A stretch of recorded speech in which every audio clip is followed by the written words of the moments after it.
Good day, everyone. I wanted to talk for a moment about coronavirus and sort of the changes that society, the benefits that society can reap from this, especially our American society. And some changes I hope are going to kind of make it into permanence. You see, right now, what you've got is a lot of children learning at home, a lot of families spending time together, albeit forced, but hey, family time is, in my mind, always a good thing. Uh, you've got people working from home, you've got, just a lot of things and things are working fairly well. Once the panic calms down, I'd like to see how it all shakes out. But honestly, these are all desirable ends in my mind. These are things that I would prefer to see continue. And so I want us all to stop and think for a minute beyond, oh my gosh, pandemic, there's problems. I want us to think about the opportunities here. And obviously, take care of yourselves, take care of your families, be very, very careful with your elders, and, be understanding of folks. I've had a lot of frustration out of this, just watching it go on, but I have to remember that people are afraid. And you got to make allowances for that. However, not being particularly afraid, I find pervasive fear like that to be a waste of time, is that we have a chance here. There have been some big upheavals and big lifestyle changes and big societal changes in American history that changed how we did things as a people. And so, we start off as this very distributed agrarian society who had this sort of short-armed, slow-moving government, on the national level, and things sort of were managed at the local level because that was the best way to do it. They were the only ones who could actually see and get there in time. If something needed to be done, and most of the time nobody did anything because it wasn't their job, which is great. The less government involvement you have, the more freedom you have. But then, the Industrial Revolution and all of that, we started getting a lot of urbanization, industrialization in the country. The management styles had to change, so as more people moved into cities, as more people got factory jobs, and I think it really accelerated with the Great Depression, people moving out of the country into the city hoping to find work. It changed how society was used to being run. It became more of a top-down bureaucratic thing, and the government evolved to mirror that. So now we have this very nitpicky, heavy, government that could reach into the, every part of your life.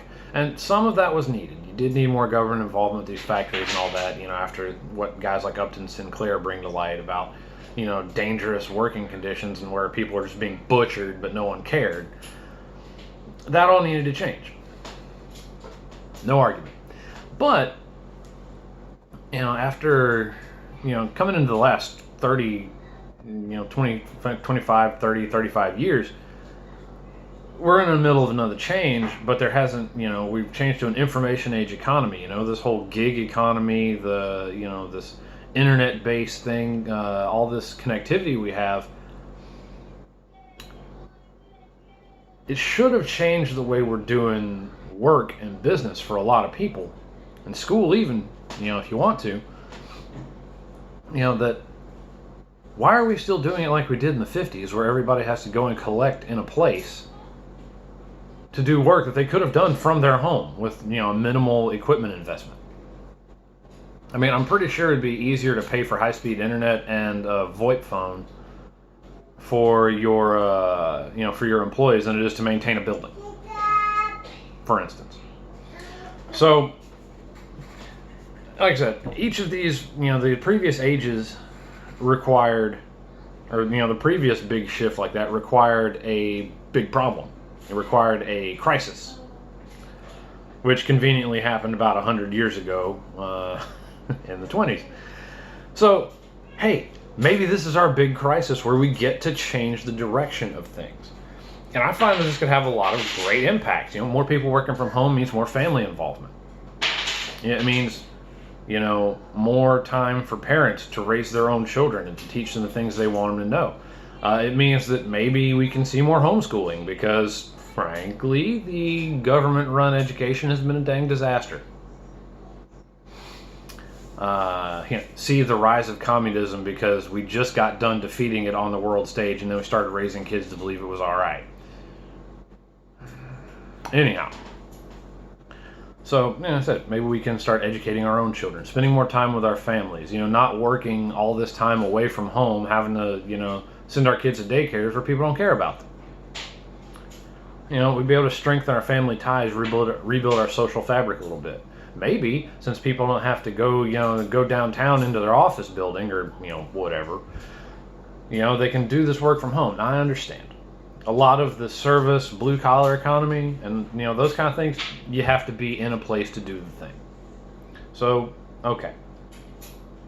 But for a lot more people with the sort of information economy, doing just like white-collar jobs, why do you need a building for that anymore?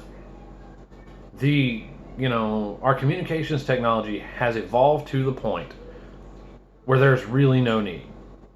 It's the sort of meeting that could have been an email idea. Well, your whole workday could have, if your whole workday is on a computer, who cares where the computer is? And what that would see is, hopefully, I would guess, a lot of people moving out away from, the cities and maybe kind of getting out in a more open country. And yeah, that hurts my heart a little bit because I like the idea of just the country, being not a bunch of people out there, but at the same time, when you decentralize people, you change how they think about things. When you get out and, it's like you and a few neighbors, you tend to be worried less about, oh gosh, the government needs to do this for me, and hey man, can I borrow, can we help each other? Because the government's kind of far away. And you start to realize the deficiencies of a government that doesn't know who you are versus, the love and care of people close to you who do. I don't know, maybe this is my favorite conservative pipe dream, but I feel like it could happen. With this, with this global health issue, maybe we can, while we're trying to take care of our own physical health, maybe we can start to rebuild the social and spiritual health of our nation. Those are my kids in the background. You hear knocking things over. That clink, clink, clink. They're awesome. I'm so glad I get to spend time with them. And if you have kids, I think, once you get past the inconvenience of it, you're going to love spending time with them too. Because they're great little guys and gals. But that's a whole nother subject, and I could talk about it for hours. So I've made my point.